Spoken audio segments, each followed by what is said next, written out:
வணக்கம் நேயர்களே, கடவுள் அருள் டிவி நேயர்களுக்கு லட்சுமண அன்பு வணக்கங்கள். இப்போ நம்ம பார்க்க போகிறது வார ராசி பலன் 2ஆம் தேதியிலேருந்து 8ஆம் தேதி வரை எப்படி இருக்க போதுன்னு பார்க்க போகிறோம். ஸோ எப்போதுமே சொல்கிறது தான் லக்னத்துக்கு பாருங்கள். ராசிக்கு பார்ப்பதை விட லக்னத்துக்கு பார்க்க ரொம்ப பர்ஃபெக்டாக இருக்கும். உதாரணமாக ஒரு மகர லக்னம் விருச்சிக ராசினா நீங்கள் விருச்சிக ராசிக்கான பலன்களை பார்க்கறதோட மகர ராசிக்கான பலன்களை பார்க்கும்போது ரொம்ப பர்ஃபெக்டாக இருக்கும். முதல்ல வர்றது பொது பலன்கள், அதுக்கப்புறம் தசாபுக்தி பலன்கள்.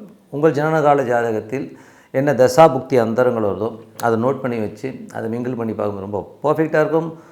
வீடியோட எண்டில் டிப் ஆஃப் த வீக் இருக்குது, மறக்காமல் பாருங்கள். விருச்சிக ராசி. ஸோ விருச்சிக ராசிக்கு வந்து பார்த்திங்கன்னா உங்களது ராசி அதிபதி செவ்வாய் வந்து உங்களுக்கு 3ல் வந்து உச்சமாக இருக்கிறார். வேலை விஷயங்கள் நிறைய பிரயாணங்கள்லாம் நல்ல லாபங்கள் கொடுக்கிறதா வாய்ப்புலாம் ரொம்ப நல்லா இருக்குது. அதுக்கப்புறம் பார்க்கும்போது உங்களுடைய 2 மற்றும் 5ஆம் அதிபதியான குரு 8ல் இருக்கும்போது குடும்பம் குழந்தைகள் சம்பந்தமான விஷயங்களில் கொஞ்சம் ஸ்ட்ரெஸ்ஸஸ் டென்ஷன்ஸ் வர்றதுக்கான வாய்ப்புகள் ரொம்ப கவனமாக இருக்கணும். 3 மற்றும் 4ஆம் அதிபதியான சனி 5ல் இருக்கும்போது குழந்தைகள் நல்ல வளர்ச்சி குழந்தைகளுக்கு கிடைக்கிறதுக்கான வாய்ப்புகள் இருக்குது. அதே நேரத்தில் வந்து பார்த்திங்கன்னா தாயார் ஆன்மீகம் சம்மந்தமான விஷயம் ஆன்மீக சுற்றுலா போகிறதுக்கான வாய்ப்பு எல்லாமே ரொம்ப நல்லா இருக்குது. அதுக்கப்புறம் உங்களை 5ஆம் அதிபதி 8ல் இருக்கும்போது குழந்தைகளாக சின்ன ஸ்ட்ரெஸ்ஸஸ் வர்றதுக்கான வாய்ப்புகளும் இருக்கணும். கொஞ்சம் பார்த்து நடந்துக்கணும். உங்களது 7ஆம் அதிபதியான சுக்கிரன் 3ல் இருக்கும்போது கொஞ்சம் கணவன் மனைவிகளும் சின்ன சந்தேகங்கள் வர்றதுக்கான வாய்ப்புகளும் கொஞ்சம் கேர்ஃபுல்லாக பார்த்துக்கிறது ரொம்ப நல்லது.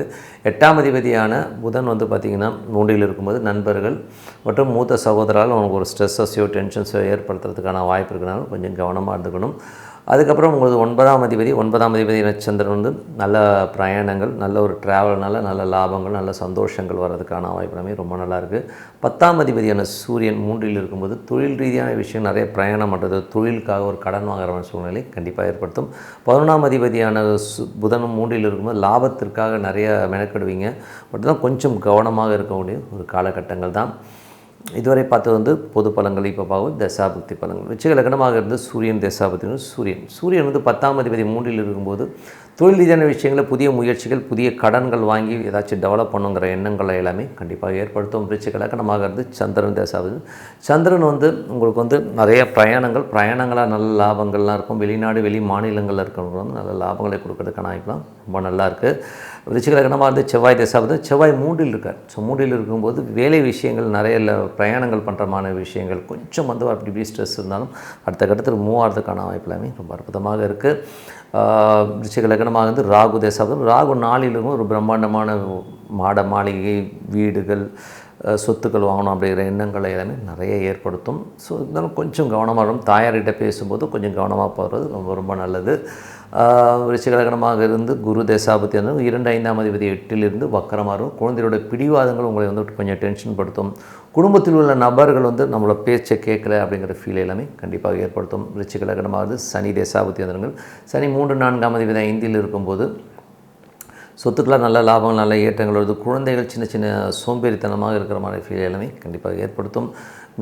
விருச்சிக லக்னமாக இருந்து புதன் தசாபுக்தி அந்தரங்கள். புதன் வந்து பார்த்திங்கன்னா 8ஆம் அதிபதி 3ல் இருக்கும்போது கொஞ்சம் கவனமாக இருக்கணுங்க.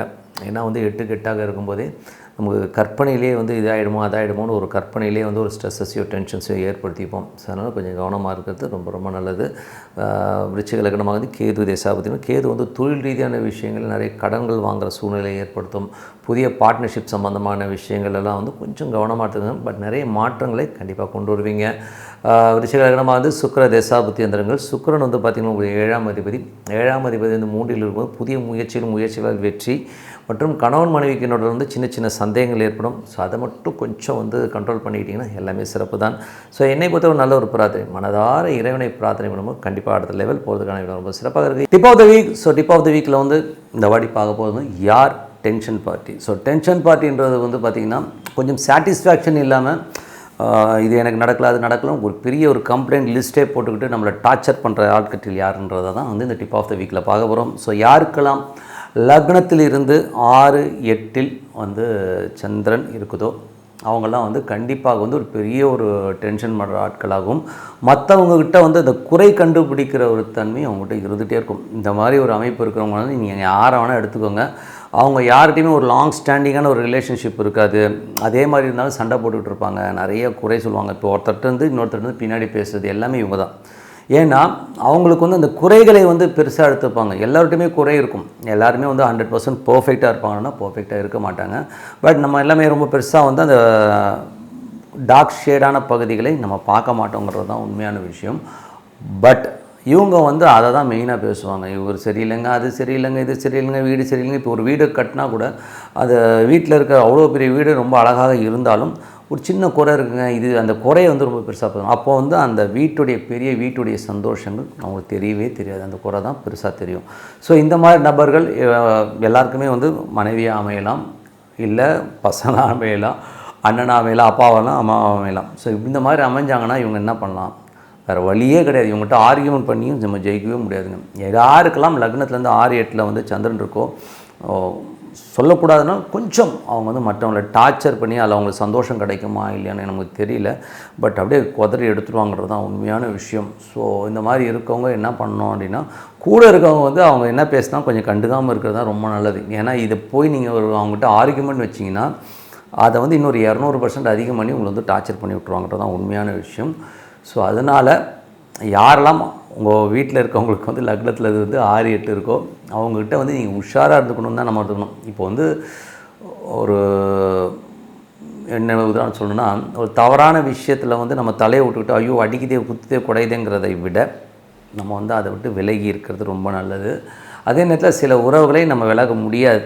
ஓகேங்களா, ஒரு பிள்ளையாக பிறந்துட்டு அது வந்து நம்மளை போட்டு திட்டிக்கிட்டும் கத்திக்கிட்டு இருக்குன்னா கூட தூக்கி போட முடியாது. மனைவி வந்துடுறாங்க, ஸோ மனைவி கத்திட்டு இருக்காங்க, திட்டிகிட்டு இருக்காங்கன்னா சில நேரங்களில் அதையும் ஒன்றும் பண்ண முடியாதுங்கும் போது நாம் வந்து அதை அட்ஜஸ்ட் பண்ணிவிட்டு அமைதியாக போகிறது தான் புத்திசாலித்தனம். இது பரிகாரம் இருக்கா சார் அப்படின்னா, சப்போஸ் அவங்க ஜாதக ரீதியாக அதுக்கு முன்னாடி ஏதாவது பிளான் என்னட்டு இருந்ததுன்னா அதை ஆஃப் பண்ணுறதுக்கான வாய்ப்புகள் இருக்குது சில இடங்களில்.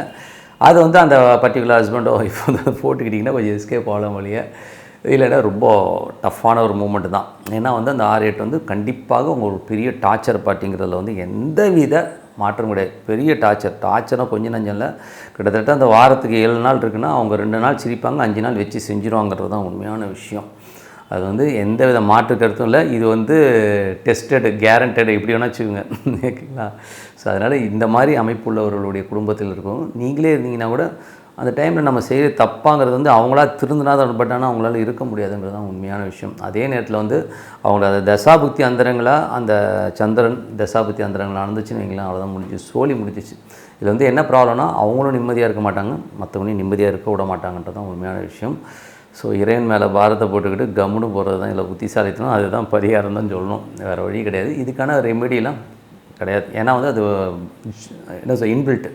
ஸோ வெளியில் வரணும்னா நீங்கள் ஏதாச்சும் அவங்களுக்கு 5th பிளேஸ்மெண்ட் இப்போ வந்து 8ல் இருக்குன்னா 7ல் ஏதாவது ஒரு கிரகம் இருந்தால் அந்த ஸ்டோனுக்கான போட்டிங்கன்னா எஸ்கேப் ஆகணும். அது உங்களுக்கு நெகட்டிவாக இல்லாமல் இருக்கணும்.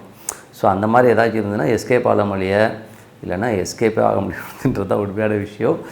ஸோ உங்களிடம் விடைபெறுவது உங்கள் லக்ஷ்மி நாராயணன். நன்றி, வணக்கம். கடவுள் அருள் டிவியை பார்த்தமைக்க நன்றிகள். மேலும் இது போன்ற தகவல்களை தெரிந்து கொள்ள கடவுள் அருள் டிவியை சப்ஸ்கிரைப் செய்யுங்கள். மறக்காமல் பெல் ஐக்கானை கிளிக் செய்யுங்கள்.